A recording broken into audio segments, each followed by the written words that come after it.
Yeah, I look at it, I view it as in a sense, a wartime president. I mean, that's what we're fighting.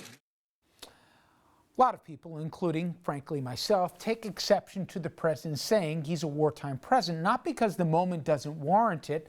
I think it's an apt description of what we're up against, but more so it's because this president simply is not acting like a wartime president. Former National Security Advisor Susan Rice, one of the many experts who agrees with that criticism. This is from an opinion piece she recently penned for The Times. Quote, wartime presidents take command. They don't shirk duty or deflect ownership. Yet Mr. Trump takes no, quote, responsibility at all for his missteps. Above all, we need our commander-in-chief to unite the nation. We must set aside our differences. President Trump prefers to attack governors, reporters, and anyone that he deems insufficiently appreciative of his anemic efforts. Now, take a listen to this montage we put together. It shows exactly what Rice is talking about. We're having to fix a problem that 4 weeks ago nobody ever thought would be a problem. This came out of nowhere. The Obama administration made a decision on testing that turned out to be very detrimental to what we're doing. States are supposed to be doing testing. We're the federal government.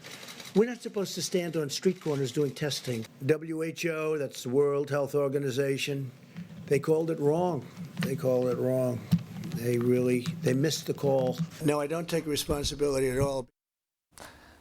The one common thread in all of these is the buck does not stop with me. That is our president. And also dumbing down, if you will, what the role of government is and what we should look to Washington for. Now, I want you to compare that to other commanders-in-chief who led the nation also during times of crisis. You must not be stampeded by rumors or guesses. Let us unite in banishing fear. It is your problem, my friends, your problem no less than it is mine. Together, we cannot fail. The cause of world peace is much more important than any individual.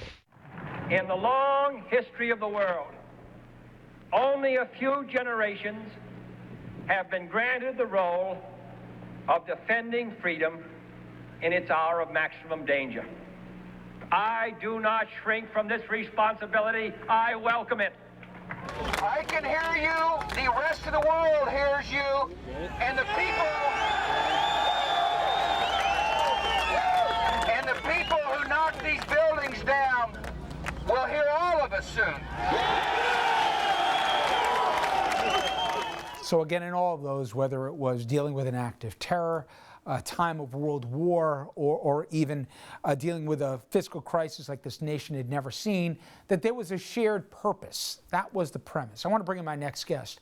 He's both a biographer and a historian. He's currently working on the second volume of his FDR biography called Commander-in-Chief. Let's bring in Nigel Hamilton. Nigel, thank you very much for the time. I appreciate it. You know, probably the closest example to the crisis we're dealing with, certainly from a fiscal level, is the subject of prior works from you and also what you're currently working on. That's FDR. I came across a quote that the editorial board of the Times in their Sunday edition put out, and they quoted FDR speaking to his party's convention where he spoke about what liberty meant. And he said, quote, liberty requires opportunity to make a living decent according to the standards of the time, a living, which gives man not only enough to live by, but something to live for. And what struck me was they talked about, you know, Lincoln during the Civil War, FDR during the Great Depression, and even at a time of World War. They were able to do many things and thinking in large ways beyond just the crisis, but they looked at it as an opportunity to remake the country. And you look now, and it's about assigning blame other places, about kind of acting in a small way when the moment calls for something so much bigger. Oh, well, I absolutely agree. I think it's a tragedy, really. Here is the most powerful country in the world with huge responsibilities and a wonderful history. Especially when you think over the period since the 1930s, and especially in World War II, you know, we've had such wonderful examples of great presidents who have, as Kennedy said in your clip, welcomed the responsibility and who have really gone out of their way to unify the country. But beyond those people, as Truman said, the people of the world. And to watch this man basically belittle the office of the President of the United States is, for a historian, really very, very sad.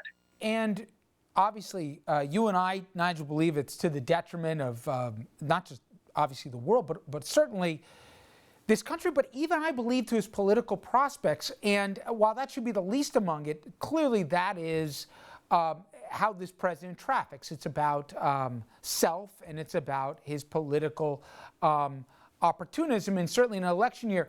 But if anything, he'd be well served going against his instincts, because usually in every crisis we look at, presidents always see a major uptick in their approval numbers. You've even seen this globally right now across Europe with European leaders, and in Asia with leaders as well that have taken dramatic actions that have included sacrifice, but their publics believe in what they're saying and are willing to go along as long as they think there's transparency from the president, prime minister, whatever the case may be. Not with this president, and you've seen that throughout history, that if a president is honest, even if it's a hard truth, they're rewarded for it politically. Well, that's right. But I think we have to remember, looking back through history, that all American presidents have had either political experience or political experience and military experience in command. But this man that we elected as our current president has never had that kind of political or military experience. And so he's really just shooting from the hip all the time. I think part of it, Nigel, is, I don't know, either you're born with it or you're not, but for those leaders who don't have the empathetic gene, they certainly can manufacture it at least. I want to just show a collection of instances where presidents have encountered tragedy and have conveyed empathy. Certainly what we're going through right now would warrant it, but just as a frame of reference, take a listen. I know it's hard to understand, but sometimes painful things like this happen. It's all part of the process of exploration and discovery. It's all part of taking a chance and expanding man's horizons. The future doesn't belong to the faint-hearted. It belongs to the brave. The Challenger crew was pulling us into the future. You have lost too much, but you have not lost everything. And you have certainly not lost America. For we will stand with you for as many tomorrows as it takes. The majority of those who died today were children. Beautiful little kids between the ages of 5 and 10 years old.